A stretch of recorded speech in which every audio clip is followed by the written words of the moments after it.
And so at this point, no one can claim ignorance. We all see the Holocaust being live streamed. It is on our screens daily in 4K. There's nothing comparable to this ever, either in sci-fi dystopian horror movies or anything in historical precedent. As Palestinian journalists are being hunted and slaughtered alongside their entire families, there is nothing comparable to that. There's no risk that you can take that compares to that. So when I say heroism that they can't comprehend, that's what they can't comprehend. They can't comprehend doing their job and actually risking their lives day in and day out like these Palestinians are to tell the world the truth, because the world gaslights them, because the world says Hamas Ministry of Health. They have to show their dead children to the cameras to say, this is the truth, because you're telling me that it's not. You're denying my reality. I see the collective uprising. I see the mobilizations. I see people linking these issues together, the interconnectedness, the crux of humanity's collective liberation. I truly feel like Palestine is, and I see that and I feel that, and that gives me hope and strength and motivates me. But the lack of outrage from the professional, the journalistic professionals, the media pundits, especially after the crocodile tears about Ukraine, I think that's what's so horrifying. Ahmed, we're talking about the survivability of our planet. A habitable planet is not possible with a military empire, a global, violent empire that is subjugating and oppressing tens of millions of people under its boot. This is not about Palestine. This is about humanity. And so, the stakes have never been higher. The stakes are existential.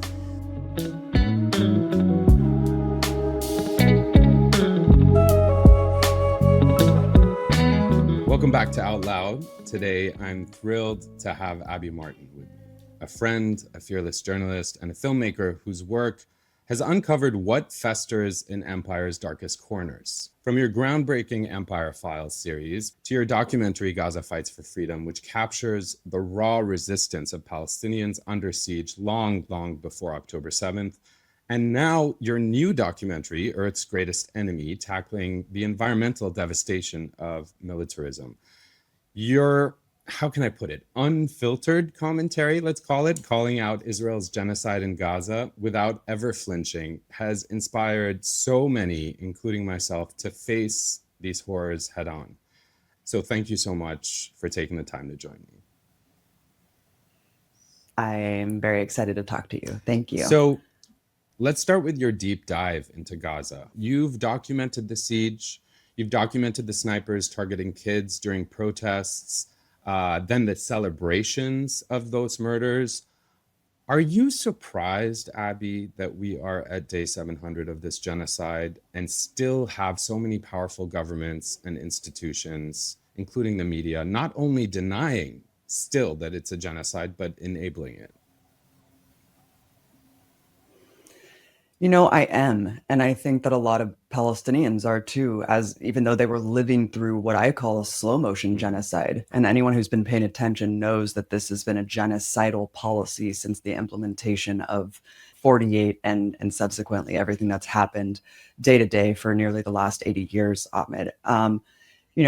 During the Great March of Return, of course, this was kind of when there was no plausible deniability of Hamas human shields. This was just a relentless, methodical mowing down, like it was target practice, of protected categories of children, medics, journalists, and disabled people during an unarmed march that happened over the course of several months. So, knowing just everything that preceded October 7th, and of course, history never begins when they tell us it did. It's not entirely shocking to see the complicity and support of Israeli society. Of course, how far gone Israeli society is. I've been documenting that for a long time. I think what I'm most horrified by is the complicity from the world. Mm-hmm. The racism and dehumanization of Palestinian lives. I have always operated under the idea that people don't know. And if they found out, they would care. And then they would act. And I've had to kind of come to terms with a lot in the last 2 years that I don't believe that anymore. I don't believe that people will care if they know. And subsequently, I don't believe that they'll act. And so at this point, no one can claim ignorance. We all see the Holocaust being live streamed. It is on our screens daily in 4K. There's nothing comparable to this ever, either in sci-fi, dystopian horror movies or anything in a historical precedent. There's nothing like what we're seeing. And so the fact that all of these people around the world that are in positions of power to stop this, they have children, they want the future to be habitable. How could they just be complicit? How could they not act? And so, yeah, I'm appalled and aghast at the dehumanization of Palestinian lives and also the degradation of the sanctity of life, to the point where life has become almost like, I have a friend that just got diagnosed with cancer, and she was like, life has become almost meaningless. Like, watching this genocide for the last years, don't let them do that to you. Don't let them take that from you. Don't let them do it. Don't let them win. Life is sacred. Every precious life is sacred, Ahmed, and it is so unbelievable to wrap your mind around this. You know, Abby, when you speak to me personally, and like you're speaking now, people really feel your credibility comes through your passion. It's very clear that you believe what you're saying. And if I can keep it 100% with you on this topic of just this, the extent of dehumanization, I mean, you've highlighted recently on old footage from your film of Israeli snipers cheering after murdering a child. I guess as a journalist who's documented all that you have, you've faced smears, as have other people who tell the truth, like Francesca Albanese. You know, like that recent Canary, I even hate saying their name, but Canary Mission hit piece calling your work obsessive anti-Semitism. I joke with friends that when people call me an anti-Semite now, it like literally bounces off me because the word is like devoid of meaning because of how much it's been abused. But how does it feel for you to watch specifically the targeting and murder of 240 plus Palestinian journalists assassinated, hunted, while mainstream media, many of our colleagues, stay silent or complicit? We've commiserated on it at media conventions in the past 2 years. And I really want you to speak to how it makes you feel as a journalist. Are you hopeless that our profession will ever get their shit together and realize what's at stake? I mean, you and I have kind of always operated outside the periphery of like mainstream journalism. And so as someone who's always been kind of in an alternative current and an independent journalist, I have always been accused of being a conspiracy theorist or a Russian propagandist or an anti-Semite for just speaking plainly about US foreign policy.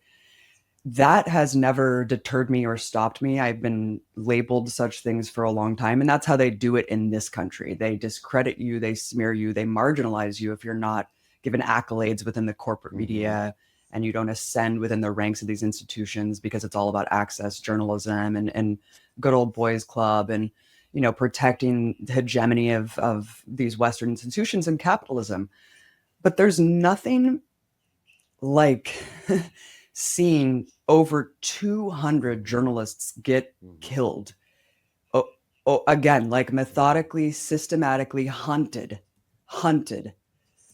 To see this happen over and over again, to see the journalists that I have been following day in and day out, and I feel like I know them, Anas al-Sharif, to see him wake up and to see that he too was slaughtered and targeted.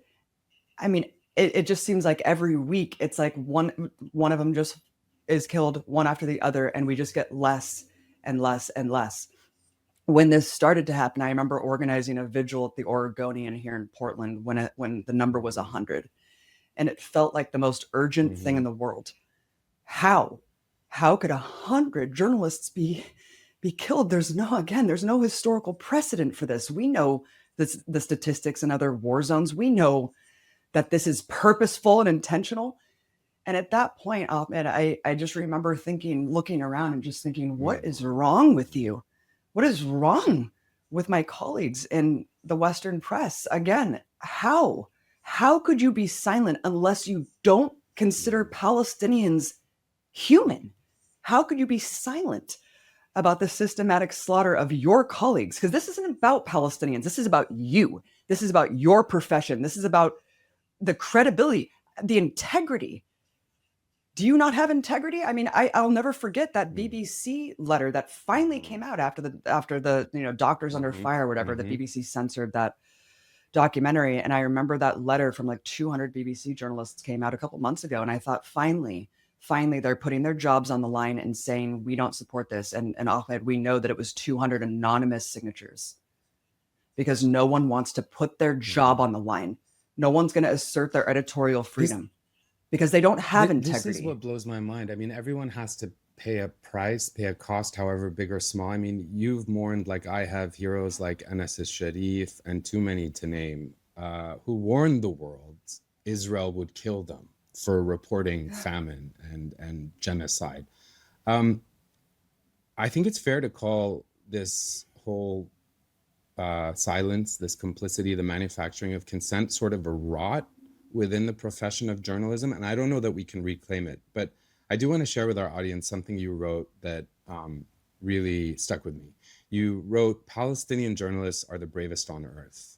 They know their work is a death sentence, as Israel openly hunts them, yet they do it out of duty to their people and defiance of a world that ignores their suffering. Heroism Western media can't fathom. What do you mean by heroism Western media can't fathom? I mean, the deafening silence from media organizations and fellow journalists is one thing, but do you think it's lost on them that this is not just about Palestinians being able to report? I mean, you know what I'm saying? Like, it's like Israel bombs hospitals to kill reporters, then strikes the rescue teams pulling bodies from rubble. Like, not a double tap, but a triple tap strike. And they confess to it. I mean, war crimes live on air. How has bearing witness to this calculated erasure of truth tellers sort of fueled your own rage or influenced how you set out to report on stories like Palestine and even beyond? Is that why? I mean, I know you've been working on this film about sort of militarism for a while, for several years, but what emotions surge when you see no global outcry? I mean, I oscillate between rage and grief, I think, like a lot of us do. The secondhand trauma of bearing witness to a Holocaust of my brothers and sisters, like people that I genuinely feel like are my family and my children. And to actually see that day in and day out it's incomparable to any emotion that I've ever felt before. And it does really deeply impact me to the point where I think that, you posted in a recent clip, like, we all need help and we all need to build our community because it is hollowing out my soul. And it's made me lose complete faith to a certain extent in humanity. Of course, I see the collective uprising. I see the mobilizations. I see people linking these issues together, the interconnectedness, the crux of humanity's collective liberation. I truly feel like Palestine is, and I see that and I feel that, and that gives me hope and strength and motivates me. But the lack of outrage from the professional, the journalistic professionals, the media pundits, especially after the crocodile tears about Ukraine, I think that's what's so horrifying. The stark contrast when the Gaza genocide erupted and you saw Sky News, just months prior, literally live streaming a Molotov cocktail making factory saying to throw it in a Russian tank and glorifying the white young Ukrainian soldiers who were like young teenagers or children with guns. It is like watching Christopher Columbus come over and literally, like, naked colonialism coming and putting a gun to the head of Native people, pulling them out of their homes, and just and like a Wounded Knee massacre every week. And to talk to Palestinians today, and they're just like, I lost 70 family members. How do you wrap your mind around that? So when I look at Western journalists sitting in the comfort of their studios in New York City, when I see Clarissa Ward, or what's her name? Clarissa, correct, from CNN, walking around saying, yes, the detached language that we're using, yeah, I know it really doesn't speak to the outrage, but we're doing all we Well, can behind the scenes. It's like, nope. we don't need you to do stuff Well, behind the scenes. We need you to put your no, I job on the appreciate you line. saying that. And, I don't want to necessarily, I'm glad you bring up Clarissa, because on the flip side, you know, at the beginning of this, when I started reporting on it, I knew exactly, not just as a journalist who's covered these sort of things, the dehumanization, but as a Palestinian, I know exactly what's coming on October 8th, 9th, and 10th, not just in terms of Israel's onslaught and horror, but the mainstream media. Like, I knew the Yeah. abdication of duty and, the dereliction, to put it very lightly. And so, when Clarissa sort of and other people propagated and peddled, let's be fair, they peddle propaganda every day on CNN. And I called it out very vehemently on Twitter, like many people did. And I was kind of surprised that, like, she and others started sliding into my DMs, sort of like defending, trying, like you said, to sort of be like, well, Ahmed, it's not so easy. And, I take issue with the fact, like, it's one thing if you want to criticize my journalism, but don't, like, frame me as being this and that. And it was like paragraph after paragraph. And, I have, Oh and my I bring God. this up to you because I'm curious for your thoughts. Like, Yeah. there's friends of mine who are like, Clarissa's a really good person and Clarissa's means well. And, even other people at CNN who I'm just not going to name names because there's frankly too many to name. But I wondered, it was the first time where I felt like they felt the heat enough to have to try to defend or justify Hmm. sort of their. But it says a lot that it's kind of like private, like Mhm. placation, where it's like, look, like, it's like they don't even want to go out front because it's too risky. Look, Ahmed, I worked at RT. I put my job on the line very easily because I went into this business and industry Mhm. knowing it was a duty because of the dereliction of an abdication of duty from Western Mhm. journalists for the Mhm. Iraq War.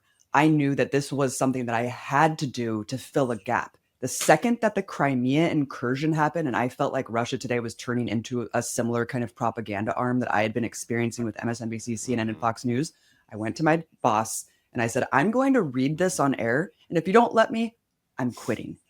Because that's how much I cared about being an Mhm. anti-militarist, being an anti-imperialist, and I didn't care if it would risk my entire job or the career that I was on a path for. And so I can't actually understand any of these people's Mhm. positions. Clarissa is one of the most famous journalists in the world. So are a lot of these people. They are protected. They have the space and capacity to continue to be in those platforms, and they have an enormous Mhm. ear, right? And so an enormous audience. So I just don't get the so-called Mhm. risk as Palestinian journalists are being hunted and slaughtered alongside their entire families. There is nothing comparable to that. There's no risk that you can take that compares to that. When I say heroism that they can't comprehend, that's what they can't comprehend. They can't comprehend doing their job and actually risking Mhm. their lives day in and day out like these Palestinians are to tell the world the truth because the world gaslights them, because the world says Hamas Ministry of Health. They have to show their dead children to the cameras to say, this is the truth because you're telling me that it's not. You're denying Mhm. my reality. That's what we have forced Palestinians to do on the ground. And I will never forgive these people. There is nothing they can do to make up for what they have done. They have manufactured the consent. That's the consequences of the propaganda. It's war And and I it's murder. appreciate you saying they have done it because, as you said, what they often do is, they deflect to it is a system, it is a corporation, it's bigger than me, I'm just an individual, as if they're, you know what I'm saying? Like, as if they're just a cog in the machine, which okay, fine, I understand Mm-hmm. that, but like, let's shift gears here a little, because you did say that you also feel and acknowledge the global Sumud flotilla, the people in Italy and all around the world these days who are Mm-hmm. saying, you know what, if you block this next group of boats, we're going to shut down all the universities, we're going to shut down all the ports. Now, whether that actually happens or not is one question. But I do want to ask you, there are, I think, 153 signatories to the Genocide Convention. That includes Israel, includes the United States. Governments worldwide have a legal duty, not just to call it a genocide, not just to condemn a genocide, but to prevent genocide, right? And yet we see governments in the Middle East, in Europe, all over the world increase trade with Israel, increase imports and exports. All this while the consensus is growing. We've seen Amnesty, now the International Association of Genocide Scholars, hundreds of experts on genocide calling it a genocide. So you and I know why aren't states living up to their obligations, why they're not cutting ties, why they're not halting arms, why they say that we're thinking of maybe suspending a future trade deal. Is this what it comes down to? Is this about the wrath of US empire? I mean, what is preventing Ireland, Spain, Belgium, Arab countries, these countries, these governments, these leaders that are hailed as, oh, well, they're better than the rest. They are calling it out. The Spanish prime minister did say that they don't trade with a genocidal state, but then you look at the actual facts and they do. Same is true with Turkey. I'm wondering, can you help us understand what prevents one, especially at a time when US hegemony arguably is not as comprehensive and as powerful as it used to be. What is preventing sort of that first leader or government from just saying, wait a minute, we have to take an actual concrete step? What do you think is preventing that?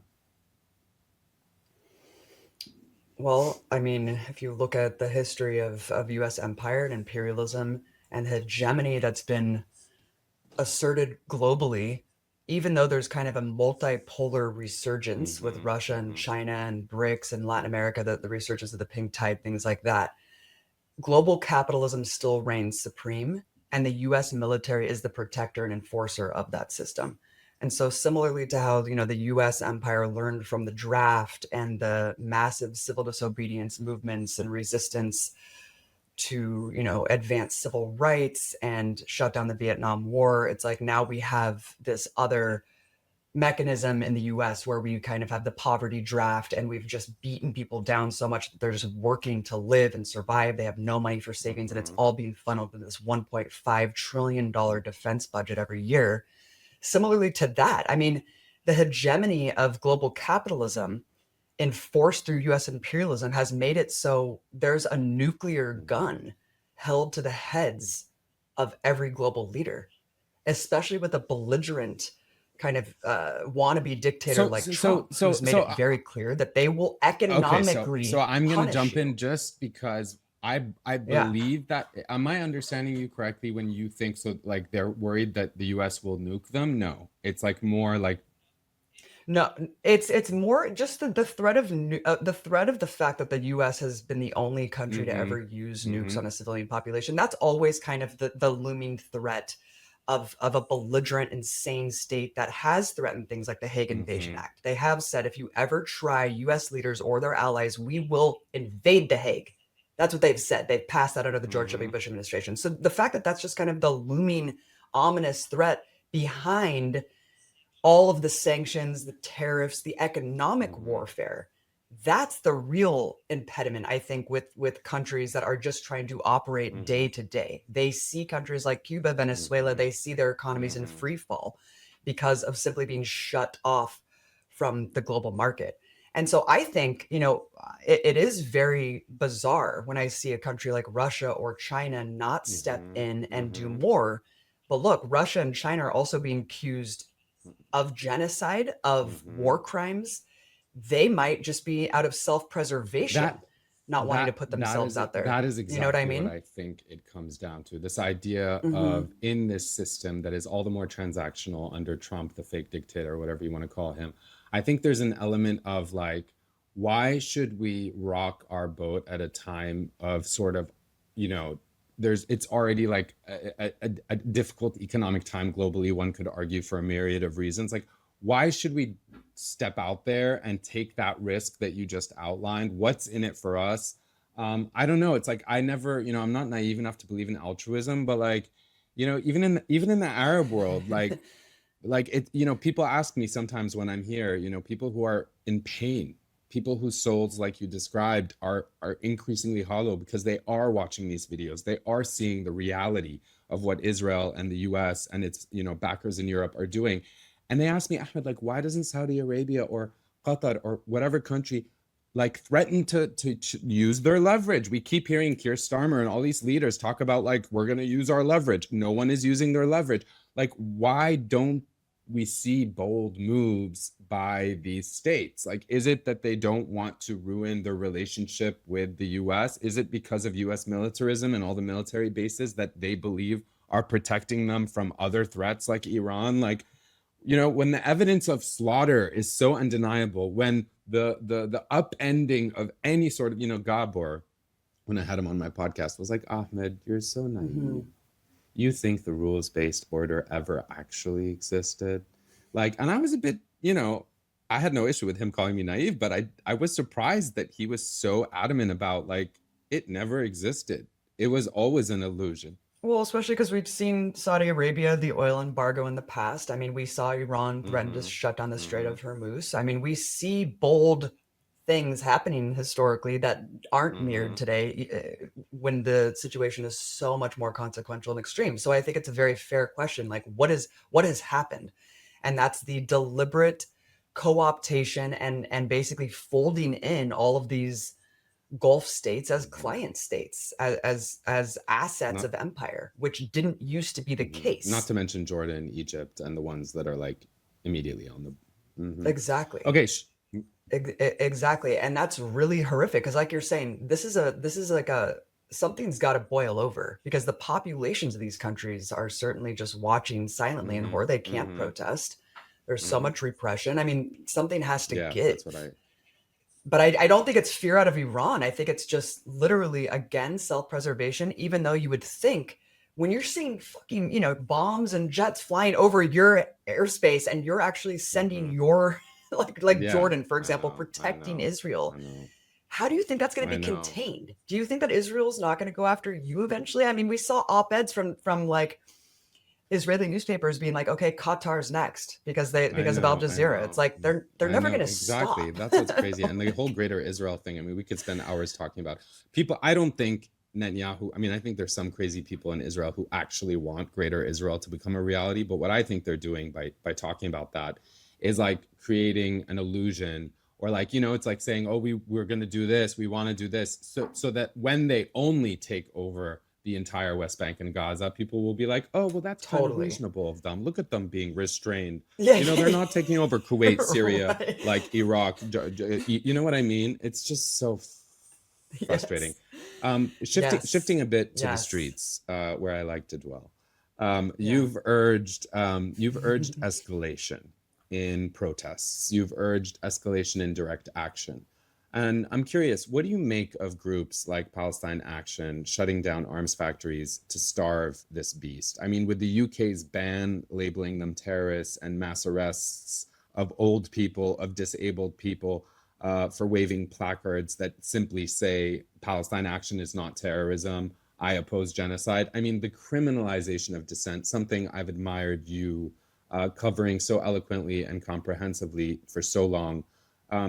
It exposes to me the fragility of these so-called democracies. And I'm wondering, what do you make of this moment we're living in where, you know, I saw just the other day on Twitter, like a university student, I think yesterday, like a law student in the UK at 8 a.m., like cops showed up and like arrested him in his house and like ushered him out of his house because, not even because of Palestine Action, but because he's like, you know, opposing the genocide and criticizing the government and the, you know, the planes that the British government is using to spy on Palestinians and send intelligence. I mean, like, you know, we can kind of reference, you know, 1984 or call this dystopia and Orwellian, but like, what is happening? And is it reversible?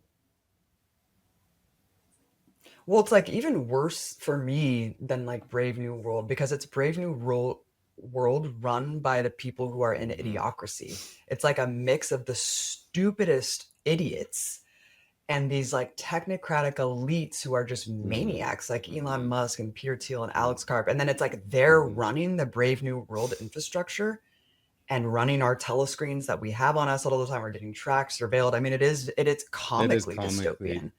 Because it's like cartoonish. Abby, I want to ask you, I don't know if you saw the video of the EU foreign policy head, Kaja Kayas, I guess, who was like talking about like she was not aware that Russia and China were among the winners of World War II, and she was sort of dismissing it as propaganda. She's like, people don't even read history anymore. And it's like, I mean, like, this is one of the top, if not the top European diplomat, like publicly saying that she didn't know that Russia and that it's false. She thinks it's propaganda that Russia and China were among the. She's drank too much Kool-Aid of Western propaganda. She just watched too much lore of World War II like, does she here, I guess that just thinks America. Does she? How does she explain that Russia and China have permanent seats on the UN Security Council? Like, did that just happen? I don't know. Like, it's comical, right? I thought she was going to start measuring skull sizes. I mean, the way that she was talking about Russia and China, I was like, oh my God, like they're like barbarians at the gate. I mean, it was really. It's like. It's like mind-blowing how normalized this has become in terms of leaders. I know. These are the leaders making the decisions in a time when, you know, power is being so consolidated. Like, when these governments fail spectacularly, people are trying to take matters into their own hands, right? But I don't know, like, I don't know that I have faith that, I don't know, like, when I see the retired Green Beret Anthony Aguilar expose Israeli and global you know, the Gaza humanitarian thing, you know, firing, like, when he's, you know, whistleblower, he's speaking out, risking it all. What is his story to you reveal about sort of not just the cracks in the machine, but can we amplify voices like his? Do you think that there's a possibility still for a groundswell, or, like, I don't want to call it a revolution, but a revolt? Like, what are the stakes here in your mind? I mean, the stakes are enormous, Ahmed. We're talking about the survivability of our planet. A habitable planet is not possible with a military empire, a global, violent empire that is subjugating and oppressing tens of millions of people under its boot. This is not about Palestine. This is about humanity. And so, you know, the stakes have never been higher. The stakes are existential. When you wrap in the environmental crises that we're facing with this rampant imperialist mentality that you just take and take and take and extract and extract and extract. We're in a finite planet. We don't have infinite resources. And so it doesn't just start and stop with what's happening. I mean, like Gustavo Petro said, looking at Gaza, this is an experiment by the mega rich to basically destroy an uprising of humanity. I mean, that's what he called October 7th. He said this was a revolt of humanity crying out. And this is an experiment to crush it in the eyes of the world and say, this is what we're going to do to everyone. So when we talk about the stakes, I think that we need to really get out of our, like, you know, the prison of our own minds and realize that we are all connected. The planet is all of our homes. And so when I look at something like Palestine Action, you know, here we revel and we hold up the First Amendment as this sacred thing. I mean, there's countless movies and lore about the First Amendment and the freedom of the press. And this is something that we invade other countries for, right? The democratic rules, the pretense of democracy. And so it's so much more horrific to see what's going on in Europe. You know, as bad as I think America is, I'm not getting raided yet. I'm not getting my device confiscated yet. My device is confiscated yet. And I talk to my friends in the UK, and they're getting raided. They're getting their phones and laptops seized because they're just reporting on Palestine truthfully.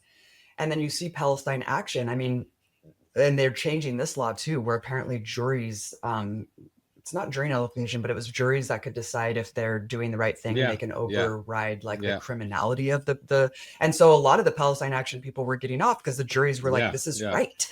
We have the responsibility, the moral obligation to stop genocide for any means necessary. Like, we need to shut down these weapons contractors that are doing this. So that was a beautiful kind of weird thing that was going on. But now, of course, we see them prescribed as a terrorist organization, and you see Holocaust survivors and priests being dragged out of the streets, 85-year-old priests, and being slapped with potentially years in prison.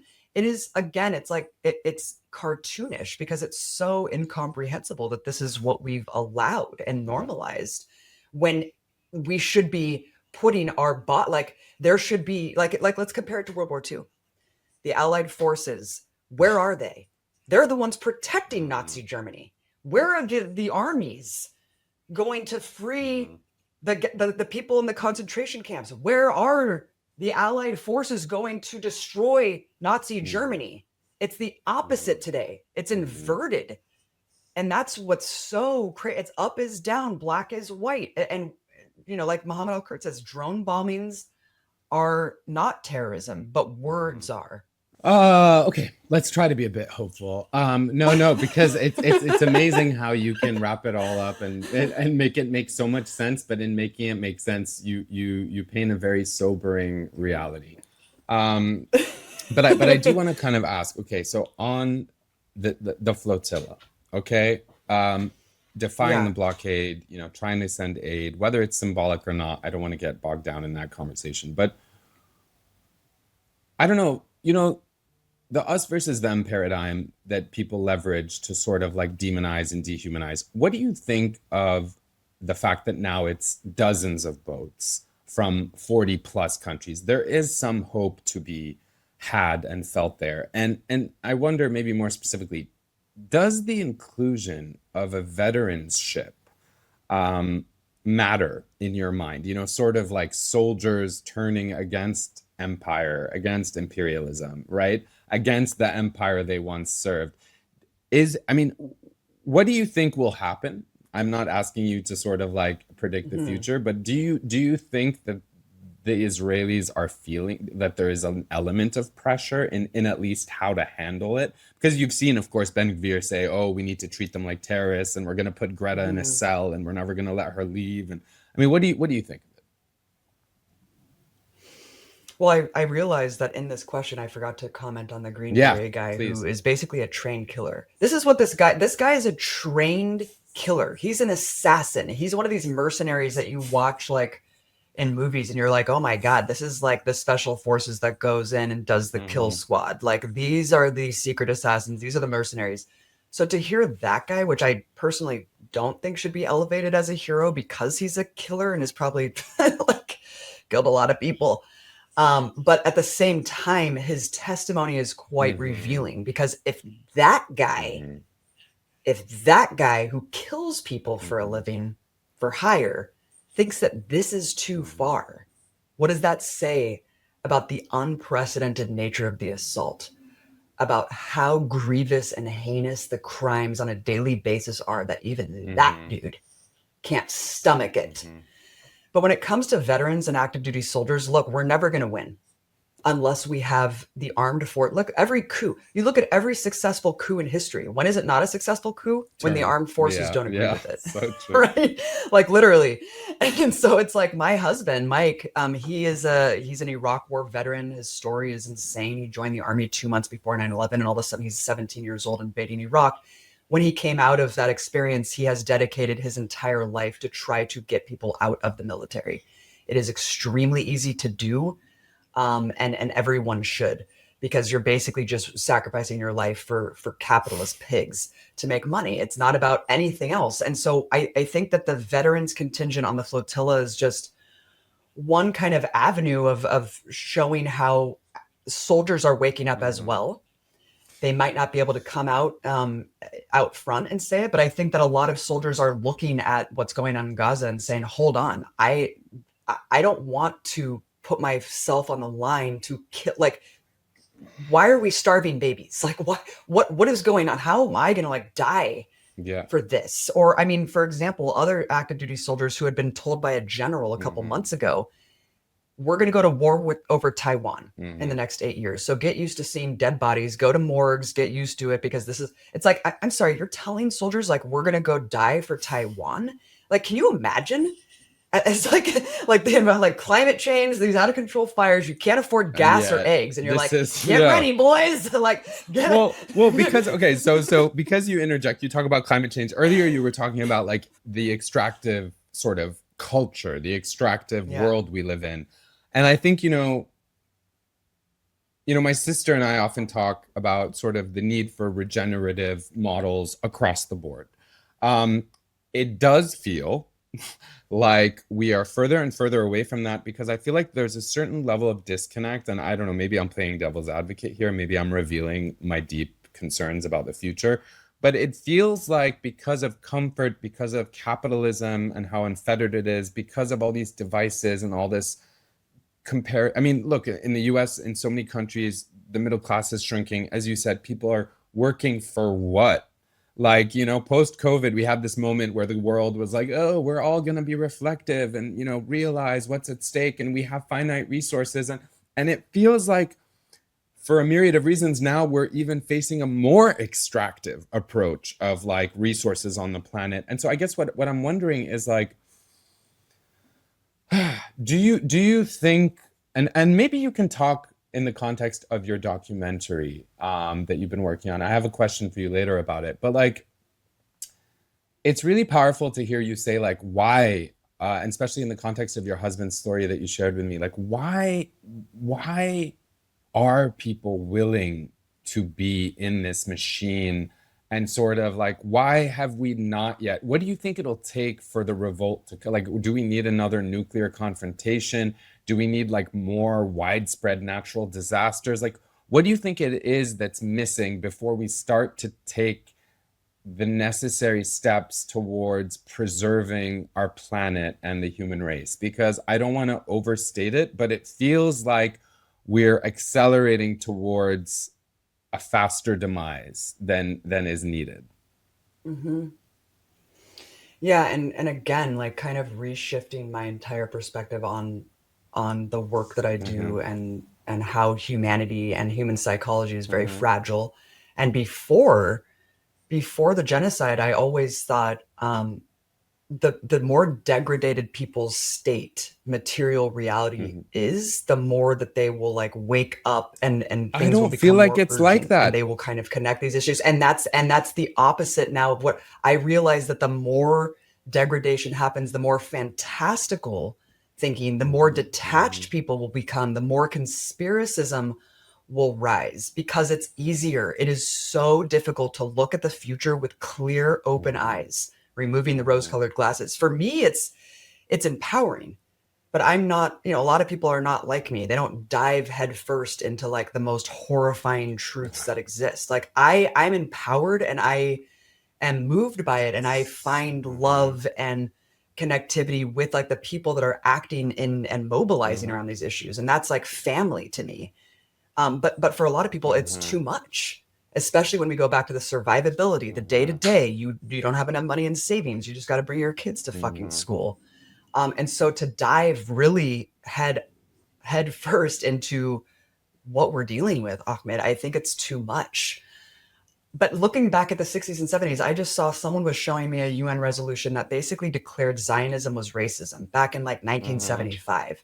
And when you're looking at that many decades that have passed, when you look at the Black Panthers, like Angela, like all of these revolutionary struggles that were staunchly anti-imperialist, anti-capitalist, Mm-hmm. liberalism. And this is why neoliberalism has been so destructive, because they've packaged our movements and sold them back to us as Mm-hmm. products. And all of us have become atomized into identity politics. And it is so, and I'm not saying identity politics aren't important. Obviously, No, I get marginalized, it. oppressed people, Mm-hmm. of course. But it's like now we are all kind of catching Mm-hmm. up for the last Mm-hmm. 50 years with these very basic Mm-hmm. concepts and modes of communication and Mm-hmm. education. And we've looked at the institutional power of the Mm-hmm. right wing. They have had a plan, and it's a very long term plan. And Democrats' plan was just, we're fighting, we're not them. And so, and it's all just very superficial That's so tokenization so of succinct and actual so marginalized accurate. people's It's so accurate struggles. and sad how you make it. You say it in passing, but it's like, I'm like, wow, that is literally the nut of the nut. Wow. It's the nut of the nut. And so here we are. And it's like, how do we Yeah. get back there? How Yeah. do I get back to where the general consciousness was in the 60s and 70s, that anti-imperialism Mm-hmm. and anti-capitalism was how we connect these Right. struggles together Yeah. and win and win. And it's really dark, because when you overlap that high technology, when you overlap the surveillance system, the Mm-hmm. Palantirs, Mm-hmm. when you see machine guns erected in Mm-hmm. Gaza, just drones emitting the sound of crying babies and killing people luring them out of their houses. How do you wrap your mind around that? How do we organize? How do we get these issues seen and felt and heard and moved upon without that fear of what we're truly up against? Because there's no rose-colored glasses on what this is, man. It's fucking big and it's all encompassing and it's existential. But the thing is, Ahmed, if we don't, they're definitely going to win, right? That's the thing that I keep telling myself. Yeah, it may seem insurmountable. It seems fucking impossible, right? But I'm not going to let them go without a fight. I'm not going to let these assholes win without a fight. Because I brought 2 children in the world. I brought them in the world, and I'm not giving up. I'm not giving up on those kids in Gaza. I'm not giving up on them. I can't. I can't. It's not an option for me. It just isn't. And so I just have to keep that mindset, as dark and bleak as it is. We have to maintain revolutionary optimism, and we have to maintain militant hope, because that's how things happen. They can happen in a day. The world can change. We know how quickly things can turn. But when you talk about the Samud flotilla, this is humanity's last stand. This is what the governments of the world should have been doing. They should have been sending their militaries. Going back to the Genocide Convention, what about this UN resolution? Send the militaries. Do it. Do it. And instead you have Tiago Avila, Greta Thunberg. I mean, it's unbelievable that we're just watching these incredible, brave humanitarians risk it all, put it on the line, because they know. Yeah, they know it's humanity's last stand. They know, you know? Yeah. They know. And I do have hope for it. And you know, going back to Occupy Wall Street, I was in Oakland and I saw the power of unions. I saw the power of the longshoremen shutting down the ports. And I thought, this is it. This is it. The day of the global strike, the general strike. We have to go there, Ahmed. We have to. And that's where it starts and stops, is shutting down business as usual and mobilizing with unions and workers. They have to shut down the supply routes and the chain. I just hope people aren't too disconnected from themselves and from each other to realize everything you are so powerfully outlining is not only possible, but is the only way out of this. And on the issue of the flotilla, you know, convicted terrorist, as I like to remind people, Ben-Gvir, who is, you know, a convicted terrorist, who is a minister in the Israeli government, who has been threatening Tiago and Greta, saying we will not do soft arrests, who has vowed, as I told you, prolonged detention in the ugliest, most horrific prisons in Israel, like Ketziot. He says these terrorists, volunteers on a boat doing what their governments have failed to do, he says that they will suffer. I wonder if you share my view that fascist bluster coming out that he is spewing, does this to you expose a little bit Israel's panic potentially?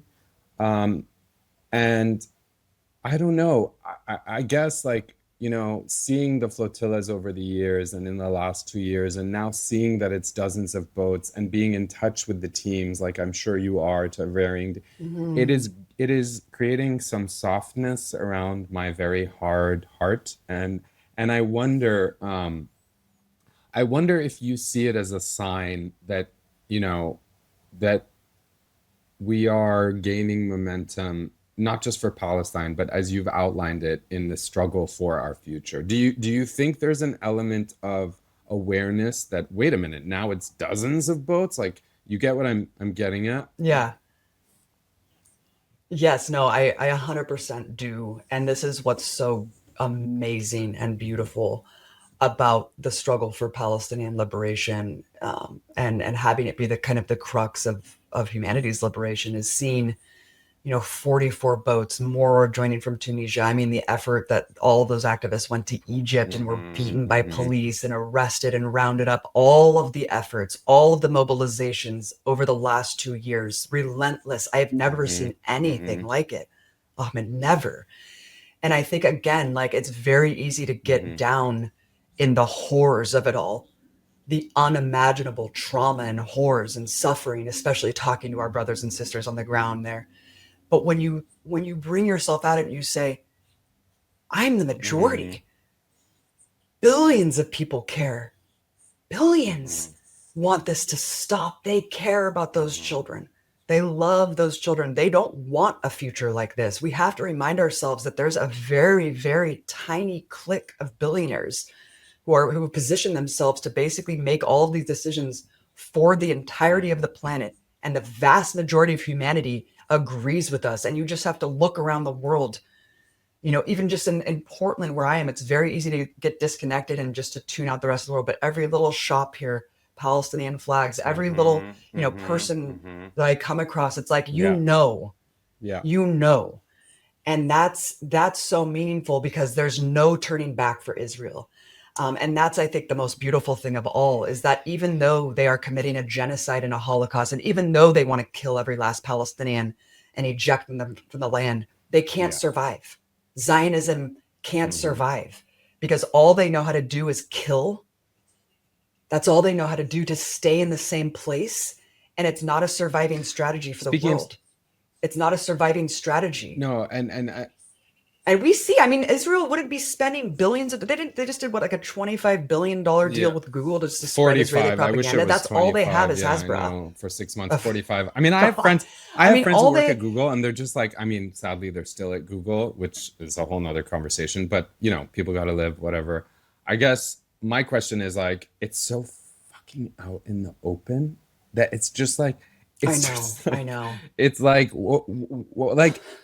and here's it. Sorry, I didn't mean to cut you off, but I have so many things. Like you're just like stimulated, as is often the case. People don't know when I'm hanging out with Abby sometimes, like off being recorded. It's just, I don't know if it's my ADHD, but like you stimulate me, and I mean this in the most beautiful way possible. You stimulate my brain in a way, and I think that's why people admire you so much, because you just don't hold back, and you know how to connect all the dots and make it like palpable. So let's talk about the shitty New York Times where I used to work. Okay. I'm gonna ask you very quickly, and you can choose to like pontificate, or you can answer very, very shortly. Just a couple questions. The New York Times, after 2 years of manufacturing consent for this carnage, finally admits yesterday or the day before in an editorial that barring international media conceals the war's full horror. I mean, their choice to write that editorial, too little, too late, or do you think it can also mean that it's a sign that the narrative is cracking? No, I think the New York Times is so complicit.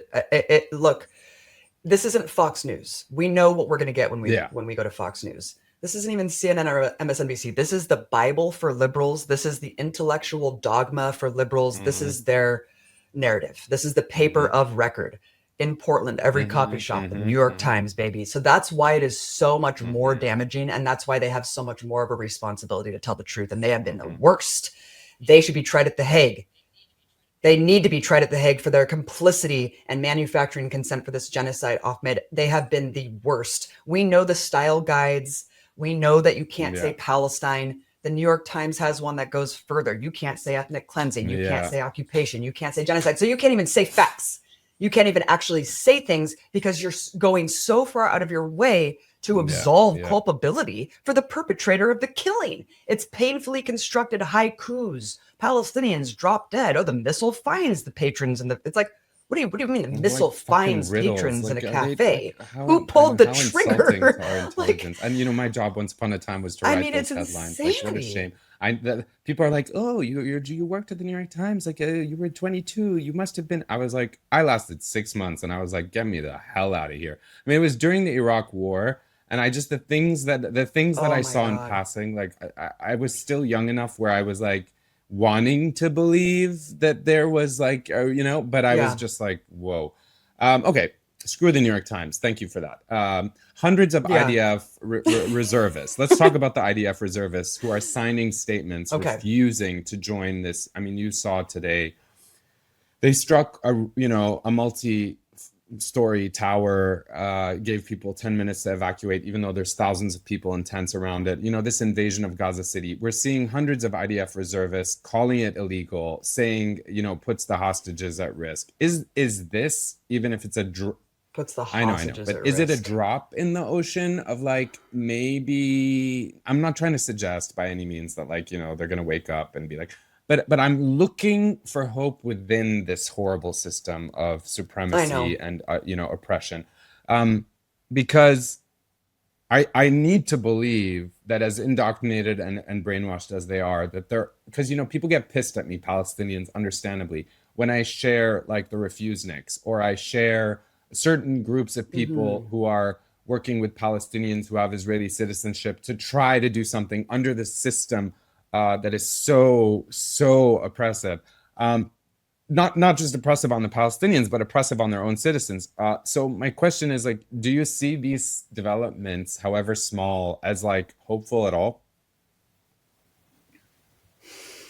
Look, I'm in touch with a couple anti-Zionist Israeli Jews, and they all know each other. There's a few hundred of them throughout Yeah. 48, and they do what they can. And they're facing totalitarian fascist repression, where they try to show Gaza fights for freedom, and their house gets raided, and their Mm-hmm. parents get, beat up, and they get threatened with jail time. The reservists who are saying that they refuse to serve, of course. I mean, I'm going to embrace all of this with Mm-hmm. optimism and hope, with still maintaining kind of a clear assessment of how far gone Israeli society is and how necessary BDS is, because we have to Yeah. maintain Yeah. that like clear reality in order to really explain why BDS is Mm-hmm. essential and is the only thing that will really make Israeli apartheid fall, because the left is so diminished and so far gone that, and I'm not talking about the Yeah. Orthodox Israeli Jews. I know that there's a lot of them.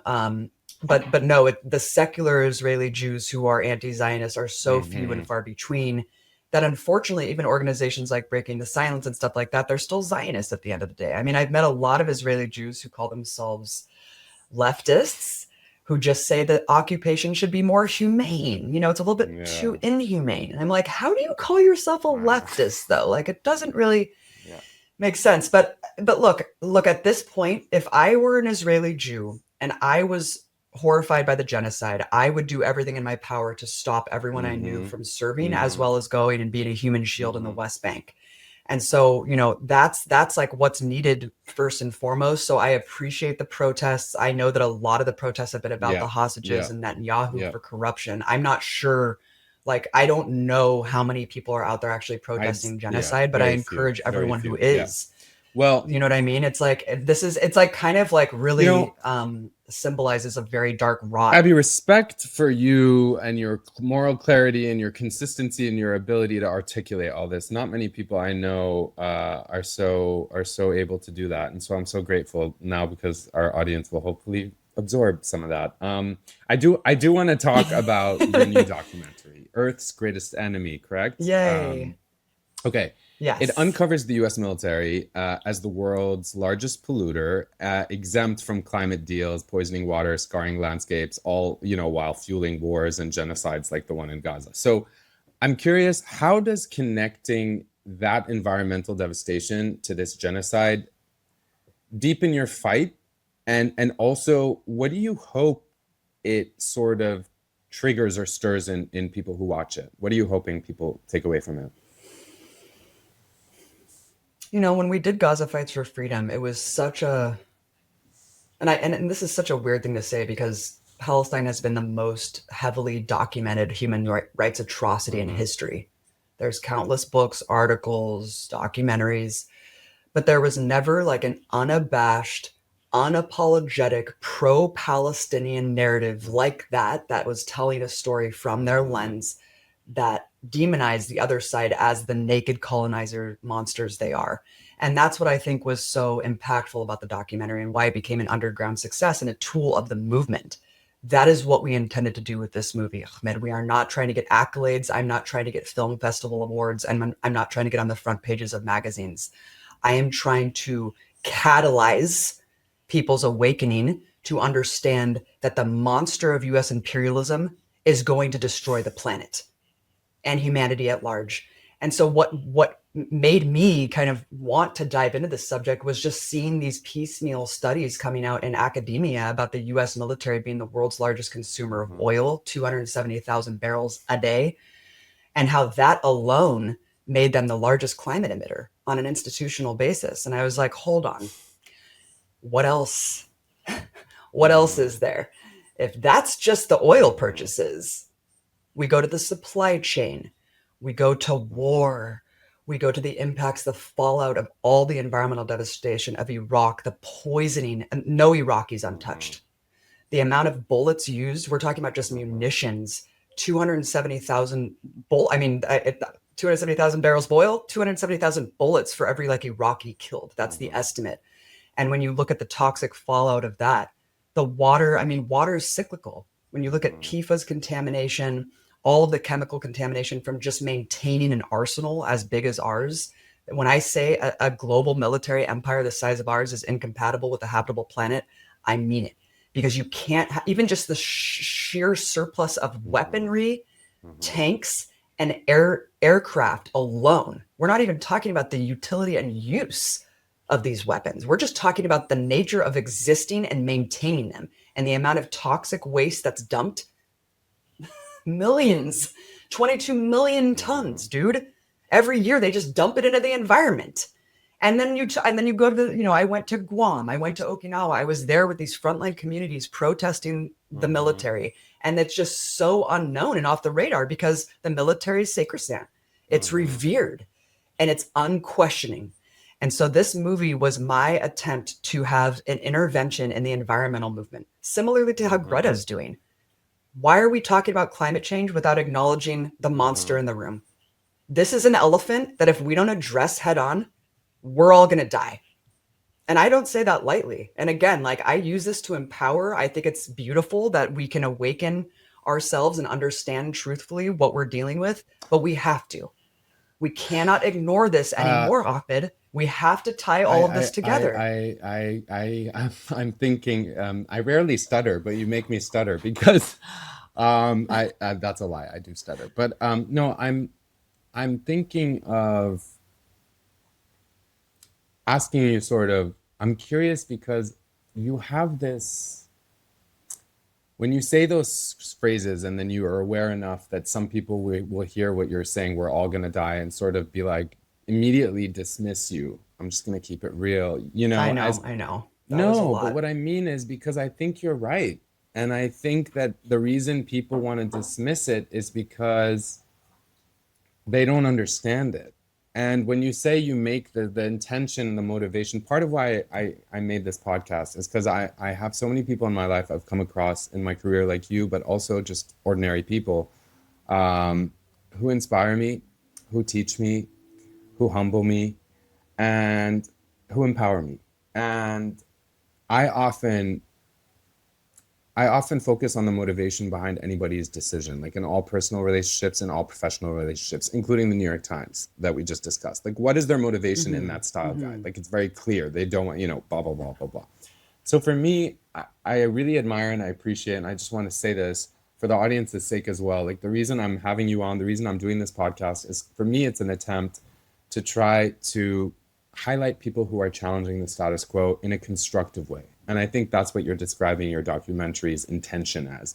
And so I want to ask you, Abby, on a macro level, what have the last 2 years, let's say, including the years that you made this documentary, what have you learned about yourself? I mean, your resolve, your fire. Everyone I meet who knows you or who's met you or who follows your work asks me, like, is she as passionate and as fiery in person? I'm like, no, she's more. It's just a little bit more than you're expecting. And so I'm wondering, like, they might be curious to know what you've learned about yourself in the last 2 years. I've certainly been humbled, and I'm going back to my friend who, again, just had this diagnosis where she had those tragic words where it was like looking at life and looking at how meaningless Israel has made life and degraded the sanctity of life. And again, we have to take ownership and the beauty and sanctity of life and love, because love is everything, and I know that's so cheesy and but so you know trite. what love is. When I met Tiago, love is why Tiago is volunteering his time despite being a father of kids, leaving his own family whom he loves. Not to big up Tiago, but every single person on that boat is motivated by love. So it is cheesy, but you've come to the right place, because I'm always ready to talk about love in this fucking hateful world.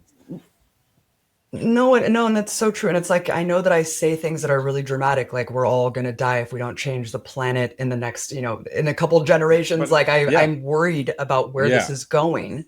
But at the same time, I'm so Mm-hmm, motivated by the love that I have mm-hmm, seen. The people that I met. I mean the fact that you and I like had this really intense, incredible connection over just mm-hmm, our grief and horror. Like I have had those experiences with countless people mm-hmm, around the world, the mm-hmm, solidarity, the outreach of like the connectivity of people as atomized and isolated mm-hmm, as we are, intentionally so, because the system beats mm-hmm, it down on us. And as much as we live in this shit, that idea that we are mm-hmm, not alone, that there's millions of us out there, that we have the power, and that is the struggle. The struggle is everything. That's where I met my husband. That's how my kids got brought into the world, was out of the mm-hmm, struggle, out of the love for mm-hmm, humanity and the love for nature and the earth. And so this documentary, my whole goal with it is to have everyone understand that this issue impacts mm-hmm, everyone. Everyone drinks the water. Everyone mm-hmm, breathes the air. Does not matter what spectrum of doesn't matter what spectrum of politics, what partisanship you lie on. This is mm-hmm, all of us. This is veterans, this is active duty soldiers, these are the indigenous communities that are facing down the warfare from our system. This is the Palestinians. This is everyone. And it doesn't matter who you are or where you come mm-hmm. from. We're all in this together. And I really hope that this movie can show people that. And I hope it can change the conversation with incorporating what really needs to be addressed if we really want to save the environment, Ahmed. Because I go back to me as a little Mm-hmm. girl looking at the world Mm-hmm. wide eyed and just knowing like I'm inseparable from nature and we Yeah. all are. And how did we get so far gone from that? How did we get so far gone from that?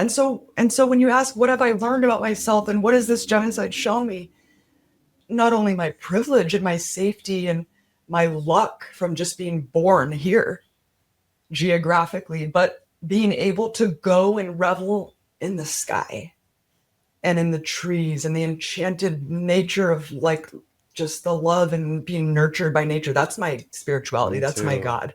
And so it's really motivating and powerful for me to just touch, literally touch Mm-hmm. grass and touch the soft felted leaves outside and just say like, I sent it to my friend in Gaza and I'm just like, I'm thinking about you, you know, I'm thinking about you because that's life and that's love. And it's just all motivated by love and it's all motivated by community. And I know that we can win, dude. I Yeah. really do.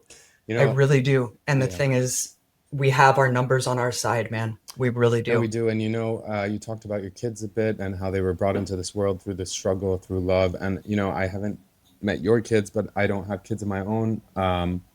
But it is true what you're saying, not to overindulge on the cheesiness, but I really do believe this. Like, what connects me to you and makes me feel like you are my family is like that the tribe I want to be a part of is people who are just conscious and aware. I mean, if you've described throughout this podcast your own consciousness, whether it comes to nature. I mean, to me, people are like, oh, what religion are you? What are this?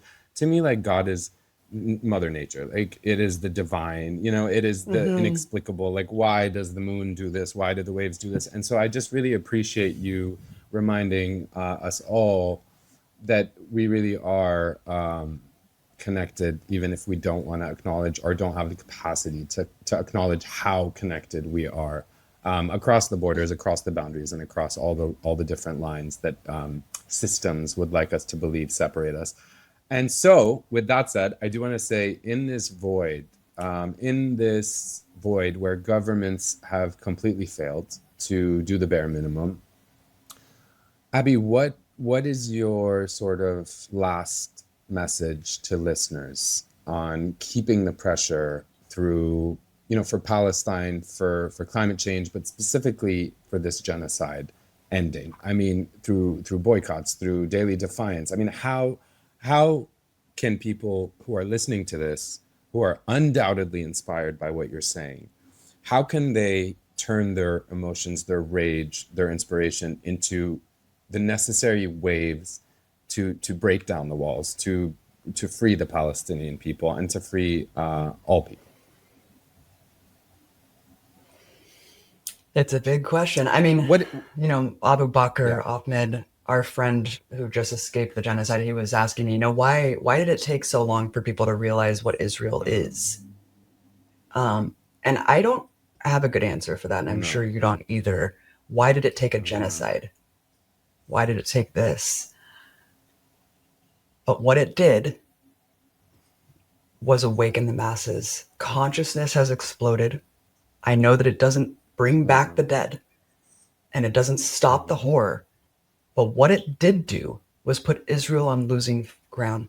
And what it did do is expose the United States for what it truly is. And there is no going back from that. So again, it does seem sometimes that power is absolute, but it absolutely is not. It has weaknesses, it has fissures, and it's up to us to mobilize and galvanize, to strike right when that moment of weakness hits. And again, the propaganda war has failed so abysmally. They are never going to win and reclaim that narrative again. So you said, human rights organizations worldwide have now reached the consensus that not only is Israel committing genocide, but that it's an apartheid state, which alone is a crime against humanity. There is no going back from that until apartheid falls. And we all see the US for what it is. We see that the US is a global military empire with its proxy that is committing these horrific, heinous acts. And it's the only reason that it's able to do so is because of the protection of the US. Trump has been the best thing to expose the real nature of the US to the rest of the world. We can no longer blame Russia for his election. True that. He's a perfect outgrowth of what America represents, just like Netanyahu is a perfect outgrowth of Israeli society. So again, let the mask be removed. Let us see things for what they are, and let us see everyone for who they are. Let us not waste any more time. Let us mobilize with our people, with our tribes, with our villages, and let us fight. Because we have to, right? We have to. And every little thing you do matters. If what you said online didn't matter, they wouldn't be spending $50 billion with Google. If what you did in the streets didn't matter, they wouldn't be training with Israeli police to try to, give all the surplus military equipment to cops. Everything matters. The boycotts matter. Every single thing matters. Don't ever let them tell you that you don't matter. And strength, obviously, is the most important thing we have. So we have to get out of our comfort zones, whatever that looks like and whatever that means to you. If you're living in the middle of Nebraska, I guarantee you there are people down the street who think the same way. So use it as a tool, and use it as a tool of love, because you never know who you're going to meet around the corner. And it's until you put yourself out there and put your thoughts out there that all of a sudden the world's going to open up in ways that you can never imagine. Amen to that. I am so grateful that I've met you in person. I've admired your work, Abby, for a long time. We've known each other here and there, and the more I get to know you, the more I appreciate the real life force that is inside you, and that really inspires people in a way that is really palpable. It is wonderful, and it is so needed in this moment. So I just want to thank you again for being so real here, but also always being so raw, and being so human. It makes me feel like there is hope. So for everyone listening, please dive into Abby's films. You will be as inspired, hopefully, as you were by this conversation, like Gaza Fights for Freedom, as well as Earth's Greatest Enemy. You can also follow her on X at Abby Martin. And let's turn this fire into unbreakable action. Anything you want to add, Abby, that I didn't ask you about? No, I just love you to death, and I'm so happy to be friends with you. What an honor.